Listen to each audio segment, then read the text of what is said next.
ஓம் சக்தி, குருவே சரணம், தாயே சரணம். அம்மாவுடைய மக்களுக்கான ஒரு விழா என்று நாம் கருதுவோம் என்றால் இந்த ஆடிப்புற விழாவை சொல்லலாம். சாதாரண மக்களுக்கு, அதுவும் அடித்தளத்து மக்களுக்கு ஒரு ஆண்டு முழுக்க அவர்களுக்கு தேவையான அடிப்படை வசதியான உணவு பஞ்சம் இல்லாமல் இருப்பதற்காக அம்மாவுடைய வார்த்தைகளை சொல்லப்போனால், ஆண்டு கஞ்சிக்கு அலையாமல் இருக்க வேண்டுமானால் ஆடிப்புறத்தில் கஞ்சி இடுற மகனேன்னு அம்மா சொல்லிச்சேன். அதனால் இந்த ஒரு விழாவில் நீங்கள் கஞ்சி அம்மாட்ட வேண்டிக்கிட்டு கஞ்சியை எடுத்தோம்னா நம்ம ஆண்டு முழுக்க பசி நம்ம மாத்திரம் இல்லாமல், நம்ம குடும்பம் மட்டும் இல்லாமல், நம்மை சுற்றி உள்ள அத்தனை ஜீவன்களும் அத்தனை ஜீவராசிகளும் பசி இல்லாமல் இருக்கக்கூடிய ஒரு பெரிய வாய்ப்பை இந்த விழா மூலமாக அம்மா கொடுக்குறான். இன்னொன்று என்ன முக்கியம்னு கேட்டிங்கன்னா, அம்மாவுக்கு ரொம்ப பிடித்தமான ஒரு உணவுன்னா அது எவ்வளோ விலை உயர்ந்த மதிப்பு மிகுந்த ருசி மிகுந்த உணவு பதார்த்தங்கள்லாம் இருந்தால் கூட அம்மா மிகவும் ரசித்து சாப்பிடுவது உண்பது என்பது இந்த கஞ்சியை தான். அந்த அளவிற்கு அம்மா மனசோடு சொன்னது இந்த கஞ்சி எடு, அந்த கஞ்சியை சாப்பிடு.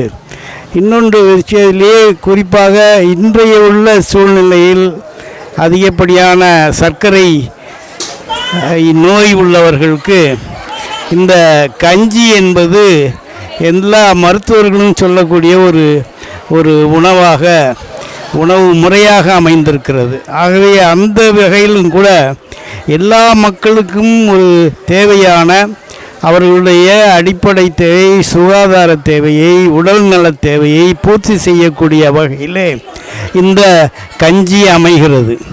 இன்னொன்று முக்கியமாக பார்க்கணுன்னா, எவ்வளோ விலை உயர்ந்த பாத்திரங்களெல்லாம் இருக்கலாம், ஆனால் அம்மா இந்த கஞ்சிக்கு அம்மாவாக கொடுக்கக்கூடிய இந்த கஞ்சி எதில் வருதுன்னு கேட்டிங்கன்னா, மண்ணில் செய்யக்கூடிய மண்கலயத்தில். அது ரொம்ப குறிப்பிட்டு சொல்லக்கூடியது. அம்மா இந்த மண்கலயம் மிக எளிமையாக எல்லாரும் தயாரிக்கக்கூடிய கஞ்சி. சாதாரண ஒரு ஏழை வீட்டில் திடீர்னு நீங்கள் போனீங்கன்னா அவங்கள்ட்ட என்ன இருக்கும் கேட்டிங்கன்னா, இந்த கஞ்சி தான் இருக்குது சாமி அப்படிம்பாங்க. ஆக எல்லா வகையிலுமே அடித்தளத்து மக்களுடைய அவர்களுக்கு விரும்பி உண்ணக்கூடிய ஒரு உணவாக அமையக்கூடிய இந்த கஞ்சியை எவ்வளோ பெரிய கோடீஸ்வரன் கூட இருக்கலாம், பெரிய பணக்காரனாக இருக்கலாம், ஆனால் இங்கே எதை எடுக்கணும்? கஞ்சியை தான் எடுத்துகிட்டு வரணும்.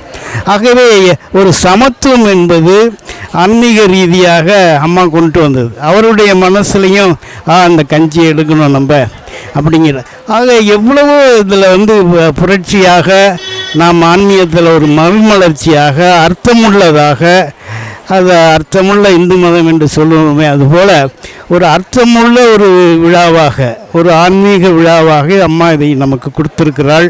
நிறைய ஏழை மக்கள் கிராமப்புறங்களிலிருந்து இன்றைக்கு கலந்து கொள்ளுகிறார்கள். இங்கே மட்டுமல்ல, அம்மாவுடைய அத்தனை மன்றங்களிலுமே இந்த ஆடிப்புற கஞ்சி எடுப்பது என்பது ஆண்டுக்கு ஒரு முறை அது அவசியமாக அவர்களுடைய முறையாகவே ஆகிவிட்டது. எல்லா மன்றங்களிலுமே இன்றைக்கு ஆடிப்புற கஞ்சி எடுக்கணும் அப்படிங்கிறது வந்துருச்சு. அது மாத்திரமல்ல, அந்த மன்றம் சார்ந்த கோயில்களில் கூட, அது எந்த கோயிலாக இருந்தாலும், முருகன், பிள்ளையார், சிவன், விஷ்ணு, எது அம்மனாக இருந்தால் கூட அங்கே கஞ்சி கலையம் எடுப்பது என்பது இப்போது ஒரு ஆன்மீக வழக்கமாக ஆகிவிட்டது. அதுக்கு அடித்தளமாக பார்த்தீங்கன்னா நம்முடைய மன்றம், நம்முடைய அம்மா காட்டிய வழிதான். அதனால் பல வகைகளிலே இந்த ஆடிப்புறம் என்பது மிக முக்கியத்துவமாக, ஒரு ஆன்மீக முக்கியத்துவம் வாய்ந்த ஒரு விழாவாக அமைகிறது. இன்னும் ஒன்று, இந்த விழாவை பற்றி சொல்லணும்னா, மழை வேணும்னா இந்த கஞ்சி எடுத்தால் மழை வரும். அது எங்கே இருந்தாலும், நீ மருவத்தூரில் பார்த்தீங்கன்னா சரி, ஒவ்வொரு ஆடிப்புறத்துலேயும் மழை இல்லாத ஆடிப்புறமே கிடையாது. அந்த மாதிரி நல்லா சொல்லலாம். அவ்வளவு, அதுவும் இந்த முறை ஆடிப்புறம் இங்கே சரிமழை நம்ம இங்கே மாத்திரமல்ல, எல்லா தமிழகம் முழுக்கவும் மாலை நேரங்களில் மழை பெய்கிறது. ஆக இந்த கஞ்சி எடுத்தாலே தெய்வம் மனசு கொழுந்து போய் அது மக்களுக்கு இந்த அடிப்படை தேவையான நீர் தேவையான நீரின்றி அமையாது உலகு என்று சொல்லுவோமே, அந்த மாதிரி இந்த மழையை கொடுக்கக்கூடிய ஒரு ஆன்மீக முக்கிய நிகழ்ச்சியாக இந்த கஞ்சி கலையம் அமைகிறது. கஞ்சி கலையம் எடுத்து ஊர்வலம் வந்தோம்னா அன்றைக்கி மழை பெய்யும்.